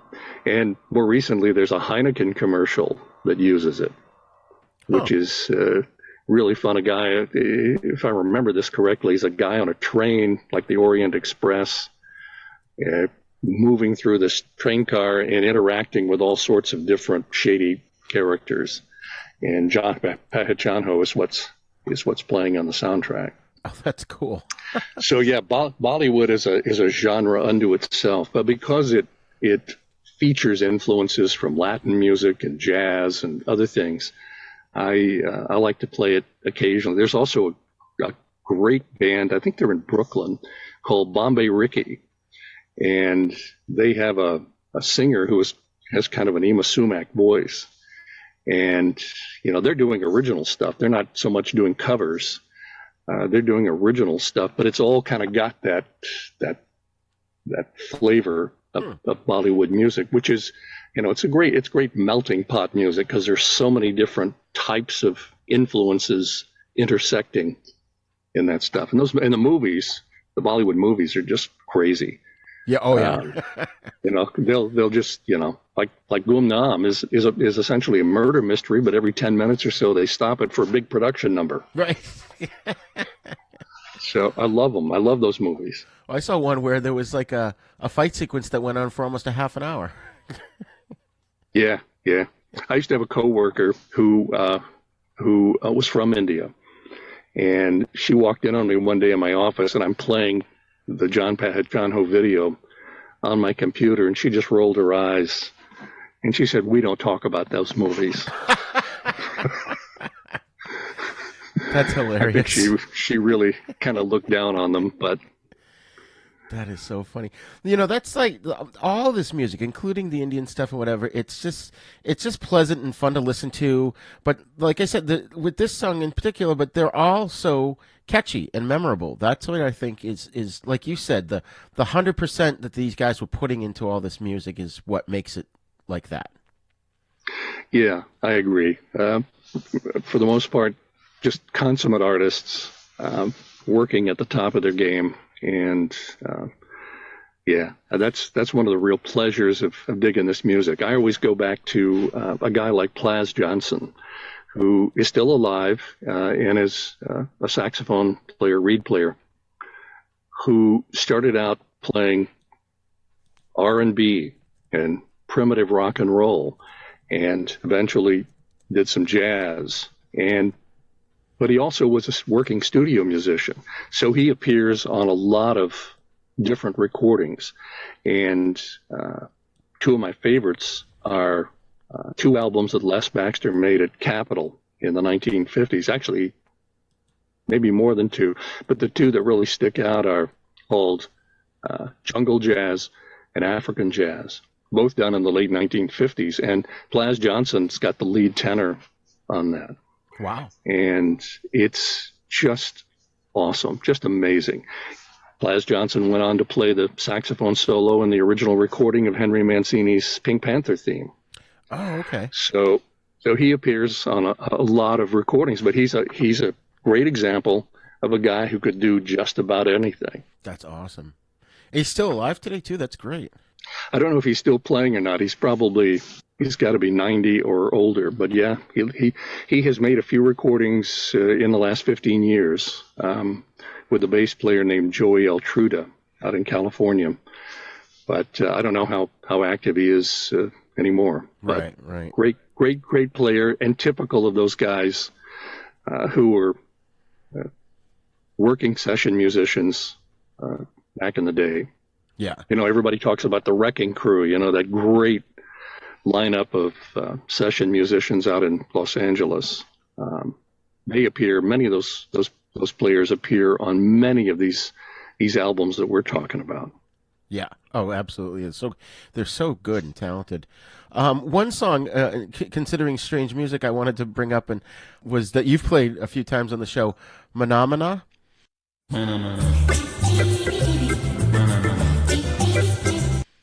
And I was wondering if you could tell our listeners the funny origin of that story. I mean, people know it probably from Sesame Street or the Muppets or whatever. Right. But could you tell us the origin? Which I love. The tune is by Piero Umiliani, who was a brilliant Italian composer who did hundreds of Italian and European films during his career. And you're right, most of us know it because we've seen the Muppets version of it. However, it's part of the soundtrack of a movie for which Umiliani did the music, called Sweden, Heaven and Hell, which is a Mondo movie. And Mondo movies were these fake documentaries that were made very popular in the 1960s especially.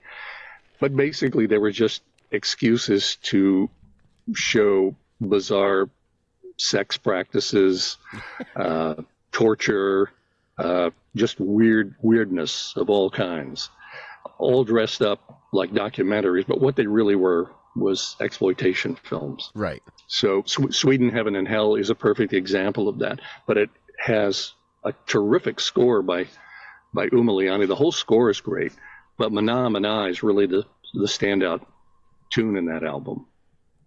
That's funny. So every time, so you never know what the origin, particularly on the Retro Cocktail Hour, you never know what the origin of any tune, particularly stuff done from the 60s on.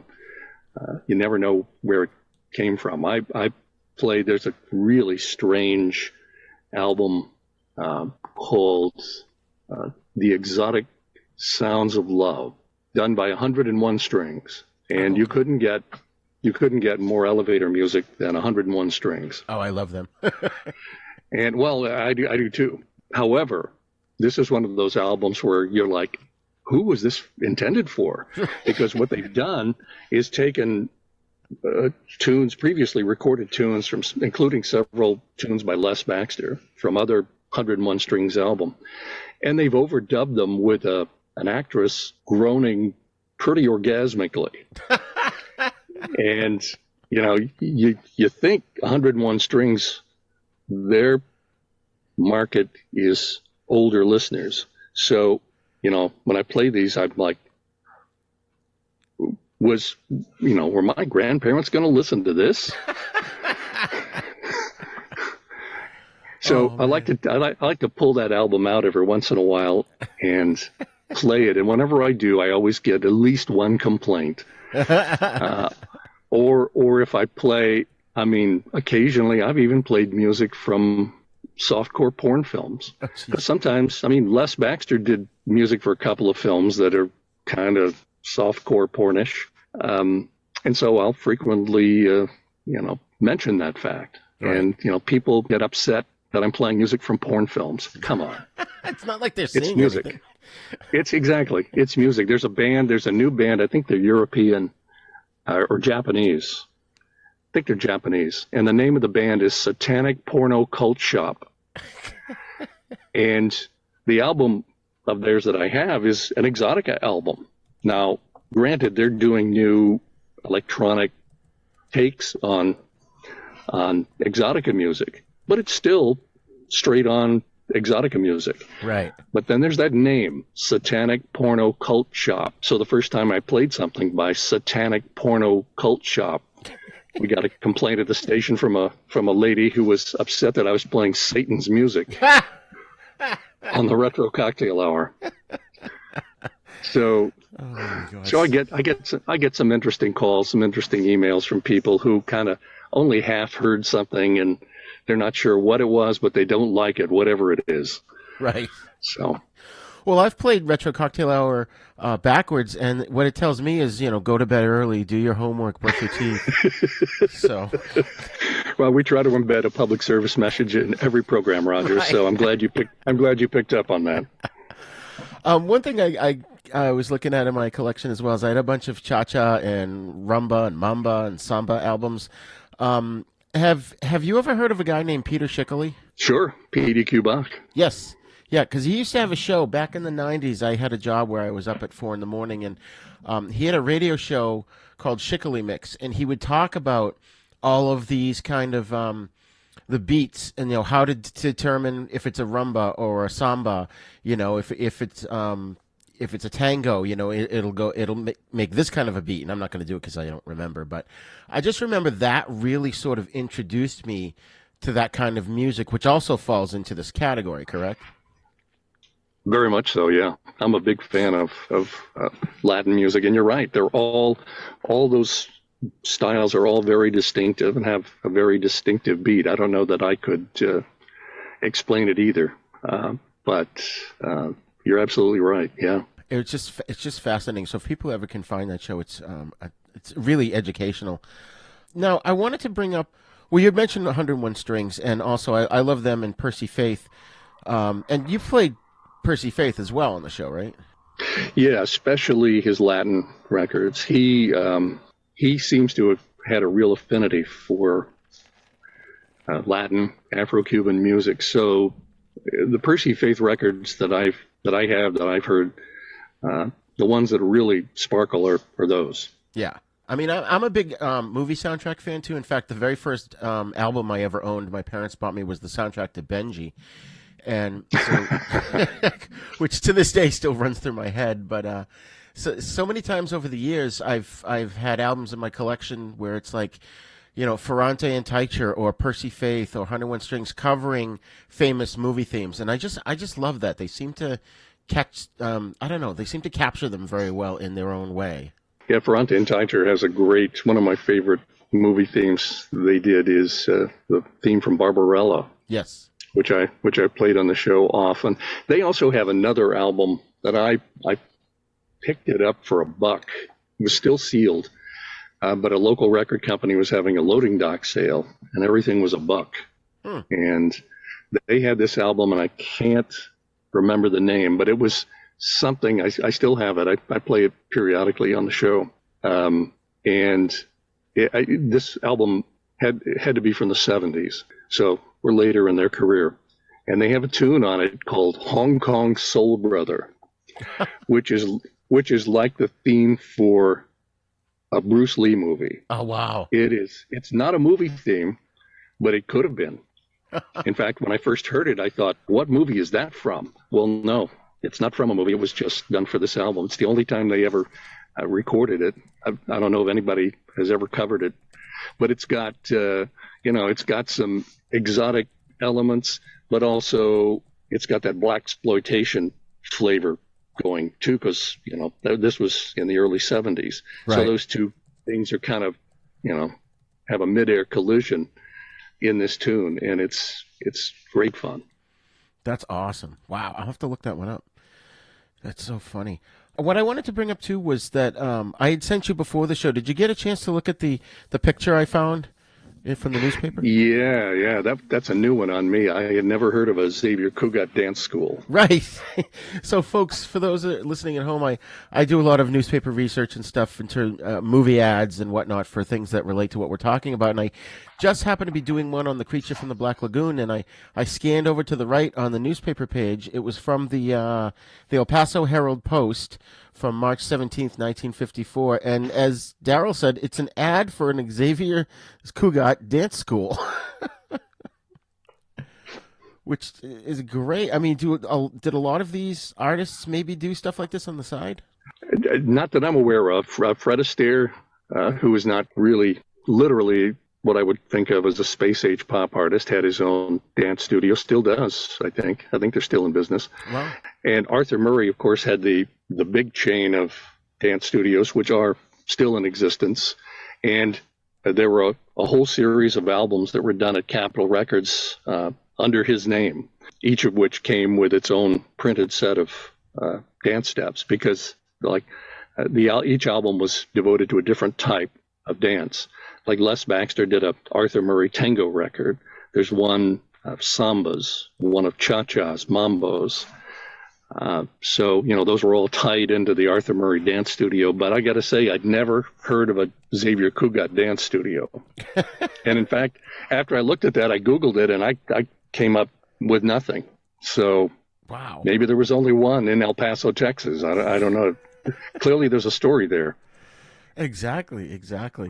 Oh, man. And there's a lot of these things. I mean, you could do deep dives on every single one of these, artists and songs and whatnot.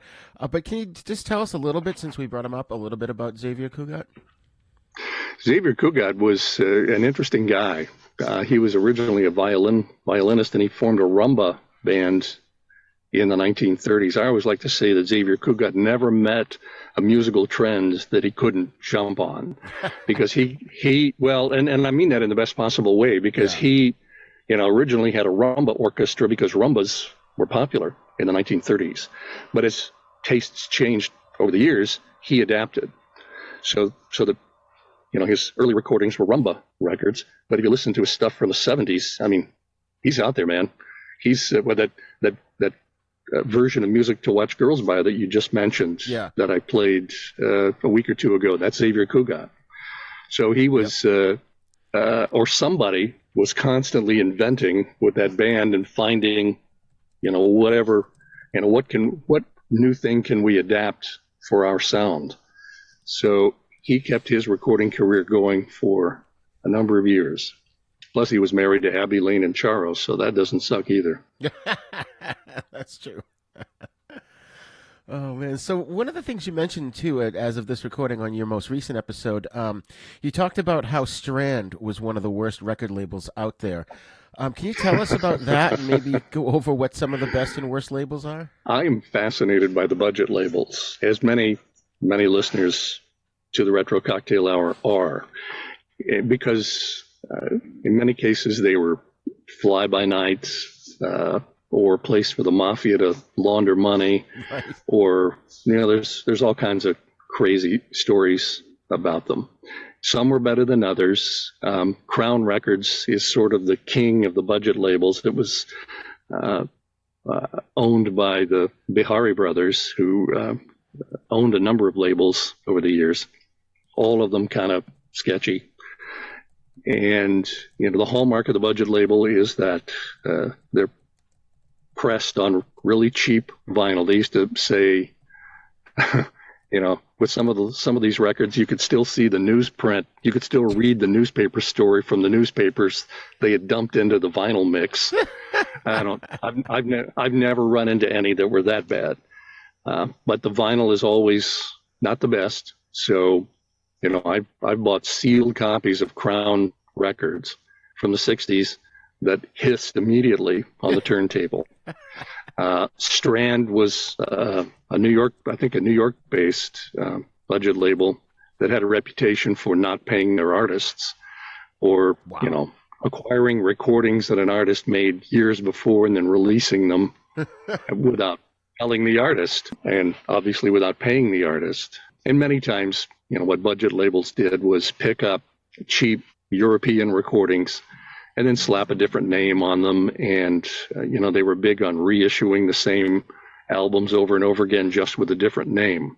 However, one thing that proves the old saying that even a stop clock is right twice a day, occasionally great recordings manage to find the light of day on one of these labels. Strand Records, for example, one of the greatest of all Exotica records is Fillmore's Polynesian Paradise, which was released on Strand. Over at Crown Records, Jazz Heat Bongo Beat, which is a terrific Afro-Cuban album featuring some terrific players like Buddy Collette and guitarist Tommy Tedesco. That came out on Crown Records.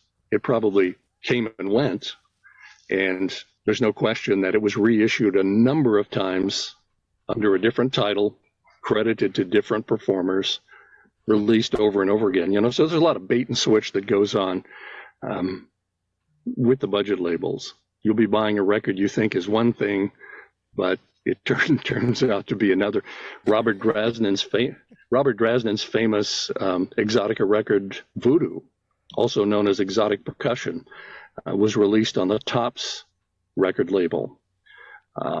It's a brilliant album, but clearly what Tops was doing was just jumping on the Martin Denny bandwagon, because it was recorded in 59 or 60 when Martin Denny was red hot. So they saw a trend. They got some musicians together. Robert Dresden wrote original material for the album, and it's brilliant. It's a wonderful album. It probably came out and disappeared without a trace and was forgotten until Crown reissued it again and again and again under different titles. Right. So the budget labels that book has yet to be written, but there are some colorful stories out there. Somebody's made a documentary about Crown Records, which I haven't been able to see yet, but I'm looking forward to seeing that someday. But they all are, just atrocious in some respects, but many of them did manage to probably accidentally release some good music. That's hilarious. And it's funny because, again, another parallel to the film industry, because especially in the 70s, you had a lot of these cheapo distributors that would bring a film over from Europe. They maybe would change things or change the dubbing or add in footage. And then if the film didn't work in the theater, they'd take it, retitle it, and then reissue it. I wonder how many times someone went to see a movie and they're like, wait a minute, I saw this already. Well, and I've bought, when I was just starting to go crazy collecting these records, I would,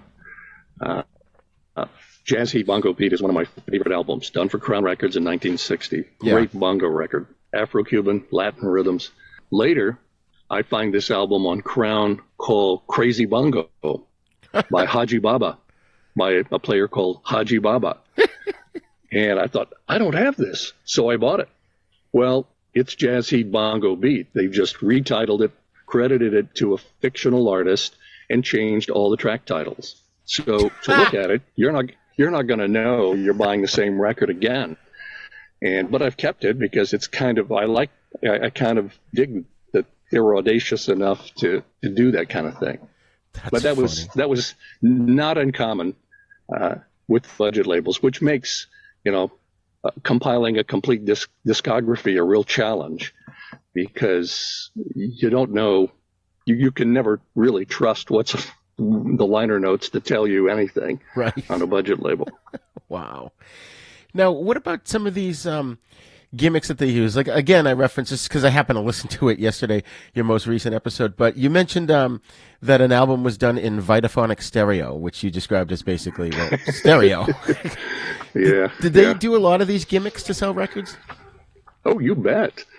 You bet. And more than that, when stereo happened in, I think it was 1957, most labels had this big inventory of existing recordings, but they were in mono. Well, now they saw the writing on the wall, and pretty soon everybody's going to want stereo. So every label also invented some kind of fake stereo. For example, at Capitol Records, they called it duophonic stereo. Well, it's not stereo at all, but basically, they've done some technical mumbo jumbo wizardry to reprocess the recording so it sort of sounds like stereo, but it's not really stereo. They all did this, and even the ones that were, and they all eventually started issuing stereo records. For a while, there would be a stereo and a mono issue of the same album for folks who hadn't made the step up to a stereo player. But they would frequently brand it their brand of stereo, like RCA most famously, I guess, was Living Stereo. Warner Brothers called it Vitaphonic Stereo. United Artists called it wall-to-wall stereo. Basically, I think it's just stereo. But that was the brand they were trying to sell you. And the Stereo Action albums that RCA Victor did in the early 1960s, there are 19 of them in all. And the deal was that if you bought an RCA Victor stereo phonograph, they would throw in one free Stereo Action album. So I always say, you buy 19 stereos, you can collect the whole set. Right. That's hilarious. But that was the gimmick. That's so funny. So there's so much more we could go into, but we're going to try and wrap it up here soon. So in terms of the Retro Cocktail Hour, how have you been moving into like modern streaming to reach a wider audience? Well, we started streaming as soon as it was viable to do. So we've been streaming for the show's been on the air 25 years. We were probably streaming within the first 5 years of the show being on. And that's really been a key for the show, and is why so many people discovered it, because it was available as something other than a radio broadcast. So yeah, we've been out in the streaming world almost from the beginning, and I get asked the question all the time, when can you make this available as a podcast? And there's a big difference between streaming on demand and podcasting. Now, essentially, they are the same in that you're hearing the content on your device. But if it's a podcast, it's being saved to your device. An on-demand stream is not something that you can technically save to your device, although many Retro Cocktail Hour listeners that I've talked to have contrived a means to do that. But we're not allowed to make it easy for you to do that, because with a podcast, particularly with a music podcast, there are all sorts of legal and rights issues that have to be dealt with. Right. If you want to do an on-demand stream of music, the rights are pretty simple. But once you're podcasting and somebody is saving that to a smartphone, an iPod, a PC, whatever, once they start doing that, everything changes, and you have to acquire the rights. So you have to license the rights from the composer, the performers, the record company, the publisher, everybody. Right. And it's ruinously expensive for any one individual or one organization to do that. So I get asked this question all the time, and that's my answer. When it's legal for us to do a podcast, we'll do one. And at the same time, I know there are many other hosts of shows like mine who are podcasting, and I'm here to tell you they're probably doing it illegally. And I read recently of a poker podcast that was using music in the podcast, having not cleared the rights. And apparently they're being made an example of, and they're being sued, and they're being fined per violation. So every time somebody has counted up a number of times they've used copyrighted music in their podcast, and I think the fine came to $7 million. Wow. So I think the folks who are out there doing that, who are out podcasting music illegally, are taking a huge risk. And Kansas Public Radio is licensed to the University of Kansas, and we're not prepared to assume those kind of risks.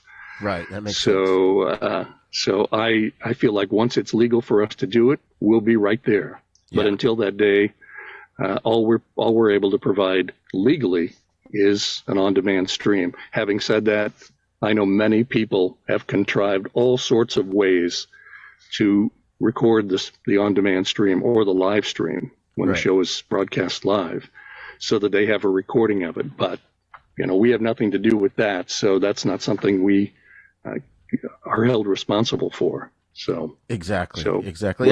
We don't worry about it. I've run into the similar situation in earlier episodes of the show where, like, I play a movie trailer based on the movie that we're talking about, and then I put my podcast also on YouTube, and YouTube basically says, "Oh well, you can't play this in certain countries because this is copyrighted music." I was like, "Oh crap! I had no idea."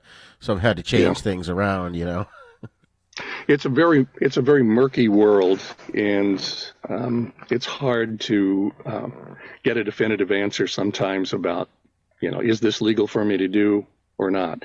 But we're fortunate as a public radio station that we work with the Corporation for Public Broadcasting, who actually negotiates our streaming license on our behalf. So that takes a big burden of responsibility off our shoulders. I also work with Mixcloud, which has very robust licensing in place. SoundCloud, which is sort of the other big streaming platform for musicians and producers, does not have similar licensing in place. So we started out with putting the show on SoundCloud and started to get into issues where they would find shows that had music that they were not licensed to stream, so they wouldn't allow us to stream the show there. Mixcloud has a very robust licensing situation, so we don't have to worry about that with them. But it's you almost need a lawyer on staff to deal with these kind of questions. It's a very, very murky world. Right. So I wanted to ask about what you vision the future of space age music is going to be. Now, you kind of touched upon earlier about how there are a ton of new artists that are doing it. Do you think it's going to continue? I hope so, and I hope radio shows like the Retro Cocktail Hour, whether they're on the radio or on the web, will continue to be done, to continue to be broadcast at stations and online all over the world, because that's how a lot of the interest has been generated for this music. And I can't tell you the number of times I hear from musicians who listen to the Retro Cocktail Hour or shows like it and are inspired to create music of their own. I've played music many times by artists on the show who came to that music because of the show. There are a couple of bands, there's three bands in Lawrence, Kansas alone. One is a surf band, one is a lounge exotica band, and the other is kind of a American popular song and lounge band, which kind of grew out of, the interest that shows like the Retro Cocktail Hour create. So I think as long as there's a place to listen to it, that musicians will continue to gravitate to it, because it's such an exciting kind of music and affords, I would think, musicians and composers lots of possibilities. Awesome. And can you tell us about Cinema A Go-Go? That's something we kind of spun off of the Retro Cocktail Hour, because a lot of the music featured on the show is from movies, sometimes incredibly strange movies. And I can't remember what the conversation was, because we've been doing this for a dozen years now. But I came up with this idea that why don't we do some screenings of some of these crazy movies? Because clearly I'm not the only one who has an interest in kind of these bizarro types of music and movies. So let's see what happens. So we started running. I think our first one was Mexican luchador movies, and we've done horror movies, exploitation films, teenage juvenile delinquent movies, outer space themes. Every show has kind of a theme, and during the pandemic, we've taken it virtual, and we've done many more of them than we were doing previously, and we've got people, joining us to watch those movies from all over the country, which, for the in-person screenings, that's not really an easy option for people who don't live here. Right. But we've started now slowly going back to doing in-person screenings, and our next one is April 1st. That's going to be a virtual Cinema A Go-Go. All the details at retrococktail.org. But we're going to also start doing in-person screenings again in the following month, in the middle of May. So they're really a lot of fun. It's like, particularly when you're all in the theater together, it's like watching Mystery Science Theater with 300 of your closest friends, because people yelling things back at the screen. And my favorite moment at a Cinema Go-Go was we were screening Attack of the 50-Foot Woman. And there's a scene in the movie where the 50-foot woman, who's been contaminated by alien radiation and has started to grow to gigantic size, and she's chained up in her bedroom, and her ne'er-do-well husband, Harry, who is just after her money and is playing around on the side. Her husband, Harry, is, they're having to give her an injection of some powerful sedative to keep her calm while they figure out what to do with her. And there's a scene where Harry is standing there, and there's this giant prop hand in front of him, and he's standing there with a hypodermic needle in his hand and looking at the jar of sedative. He looks at the hand, looks back at the sedative. You know what he's thinking. And so we're running this movie, and that scene plays, and somebody in the back of the theater says, "Don't do it, Harry!" but that's pretty typical of Cinema Go-Go. So it's another great community that is so fun to be a part of. So we're going to continue doing the virtual Cinema Go-Go's, even though we're going to go back to in-person screenings in the very near future. We're going to continue to do the virtual events too. That's awesome. That's awesome. One of these days when you're doing it live, I'm going to see if I can get out there. I mean, if the wife and I can get out there and attend one of these, because it just sounds like so much fun. Oh, yeah, it is. And Liberty Hall is a great place for the screening. It's an old turn-of-the-century opera house that's been restored. Nice. And they have great popcorn. Awesome. Awesome. So briefly, what other cool programming do you have on a Kansas Public Radio? Well, we're pretty typical public radio station. We have the NPR news shows, Morning Edition, All Things Considered. We play a lot of classical music. And my show, which one of our classical listeners refers to as that damn martini music. That's awesome. That's awesome. Well, I just want to say for listeners out there who would like to start getting into lounge music, space age music, exotica, whatever you want to call it, if you just want to sample it, I absolutely recommend that the first place you should go would be the Retro Cocktail Hour, because Darrell here is going to expose you to a wide variety of music and facts about the songs and artists in an entertaining way. And, then you can sort of dig into each artist that you heard, and maybe, if you liked one, you maybe listen to more. And ultimately, it's a rabbit hole from which you'll probably never return, and that's a good thing. I would agree. So, Darrell, man, it's been awesome having you on the show. I have a lot more stuff that I was going to ask, but we could go on for hours, so we're going to have you back again sometime. I'd love that. Awesome. And thanks for having me. Thanks for having me, Roger. Really appreciate it. It's been a treat. No problem. No problem. And before you go, can you just tell our listeners, I know you mentioned it earlier, but where to find you online and the show? RetroCocktail.org is our website. You can stream the show right there. You can join our mailing list. We have a CD giveaway always running at the website. So you can not only listen to some Space Age pop, but you can win yourself a CD of it as well. Awesome. RetroCocktail.org. Awesome. And I forgot to ask real quick, and this is kind of important, your 25th anniversary is coming up. So do you want to describe what's going to happen for that? Yeah, technically our 25th anniversary was last year, but it unfortunately was in the middle of a pandemic, so we didn't get to celebrate it last year. So we're going to do that on April 30th at Liberty Hall in Lawrence, Kansas. We're going to have the internationally acclaimed White Tiki 7, one of the foremost purveyors of contemporary exotica in the world. They're going to be, we've had them here once before, and we're having them back on April 30th. They're going to do a show at Liberty Hall with a lot of new arrangements of a great deal of music by Les Baxter. Nice. We're going to have a cocktail reception the night before across the street at the Eldridge Hotel. And then on Sunday, May 1st, we're taking the show on the road to Pittsburgh, Kansas, and the Bicknell Family Center for the Arts in Pittsburgh, Kansas, for another concert by the White Tiki 7. So it's a full weekend of activities, and we've got people flying in from all over the country to attend the concert. So everyone's invited, and tickets are going fast.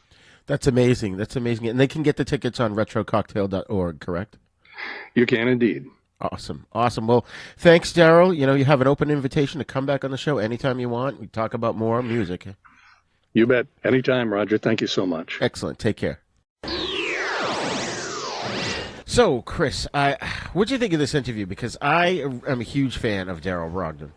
So I hadn't heard of him, and I haven't really listened to the music before, but I really enjoyed hearing him talk. It reminded me very much of when we interviewed Gary James, and hearing about his retro station. So I think it's really cool hearing their perspectives on music, why they chose this music. So yeah, I really enjoyed it. Yeah, it was just fun to get into the different aspects.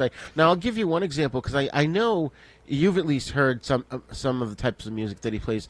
The Austin Powers theme. Oh, okay, yeah. That's considered in that category. Okay. There's so many, like I don't know if you recall the theme from Stacy Keach.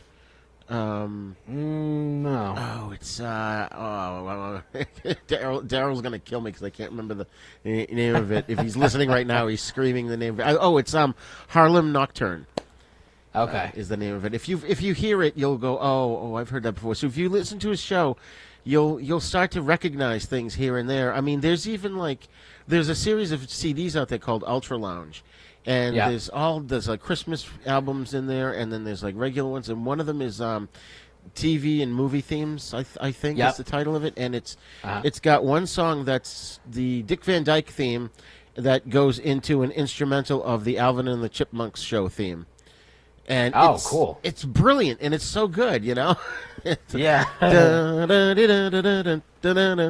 it goes into the Of course, now I can't think of how the Chipmunks theme go, and people don't want to hear me do it anyways. But yeah, so people, you really should check out the Retro Cocktail Hour. The links are in the show notes.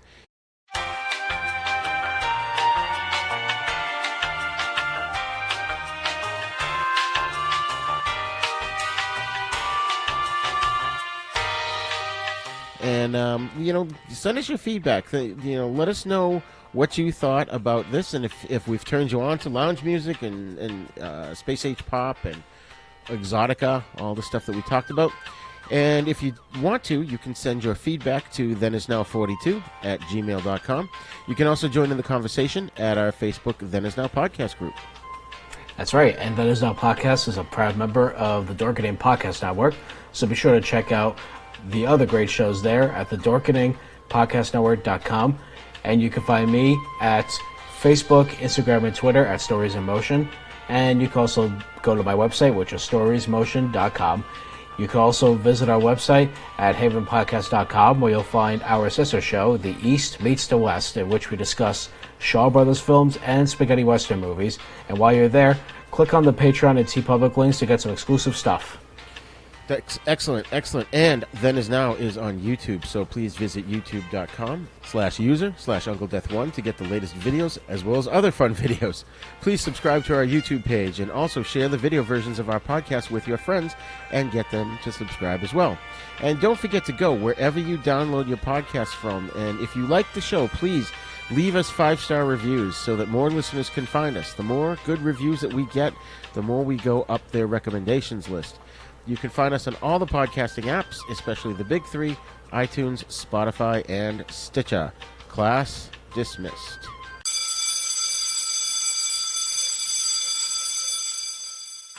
Then Is Now podcast is intended for entertainment, educational, and informational purposes only. Sounds, music, and clips played during this podcast are the property of their copyright holders. All original content is copyright Jupiter Media.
For more shows like the one you just heard, check out the Dorkening Podcast Network at thedorkening.com.